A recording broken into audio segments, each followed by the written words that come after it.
Epilogue.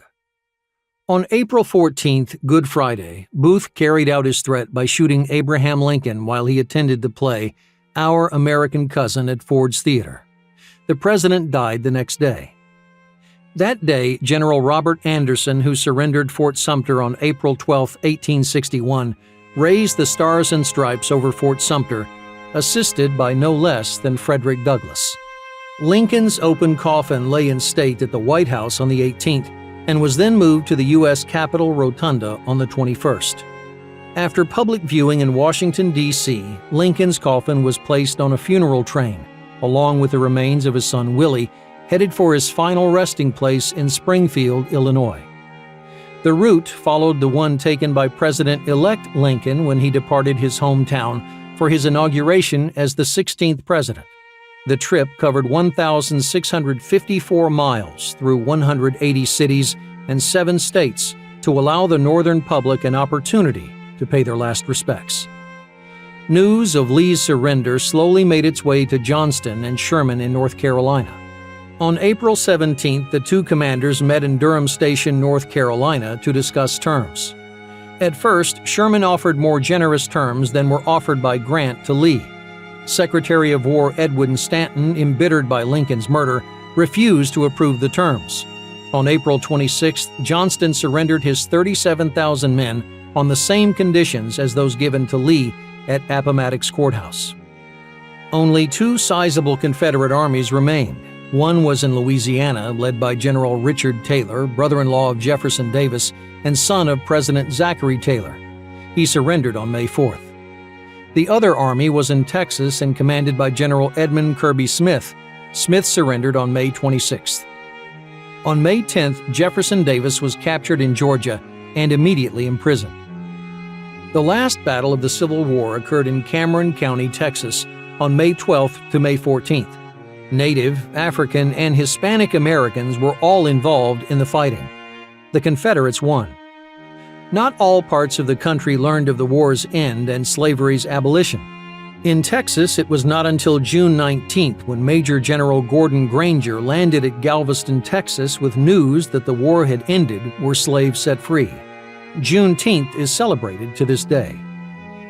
The last Confederate surrender occurred in Liverpool when the Confederate warship CSS Shenandoah arrived there on November 7, 1865.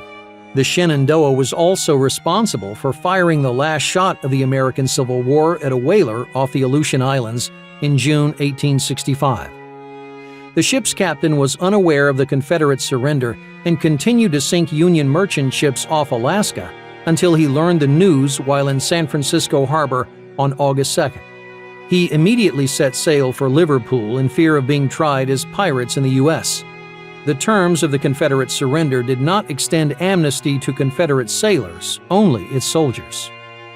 On December 6, 1865, the Georgia legislature ratified the 13th Amendment to the Constitution, becoming the 27th state out of 36 to do so, thereby meeting the 3/4 requirement of the Constitution. Secretary of State Seward on December 18, 1865, certified that the 13th Amendment had become valid to all intents and purposes as part of the Constitution. Oregon, California, Florida, and Iowa quickly followed suit. Delaware and New Jersey were the only northern states to reject the amendment.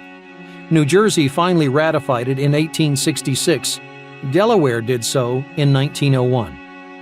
Kentucky did not ratify it until 1976. Mississippi did not do so until 1995. In 1873, the United States government demanded the British government pay compensation for the damage caused by Confederate ships during the war. The British allowed the Confederate government to purchase ships built in England and dock in British ports. It became known as the Alabama Claim because the Alabama had caused the most damage. The British government paid £3 million. The approximately 10,455 military engagements plus naval clashes, accidents, suicides, sicknesses, murders, and executions resulted in total civilian and military casualties of 1,094,453 during the Civil War. 10% of all Northern men aged 20 to 45 died, along with 30% of all Southern white males aged 18 to 40. It has been estimated that over 1 million horses were killed during the war. In 1879, the Civil War was estimated by Congress to have cost approximately $10 billion, not including the cost of soldier pensions. Adjusting that for inflation and population difference would yield a 2015 equivalent of $2.4 trillion.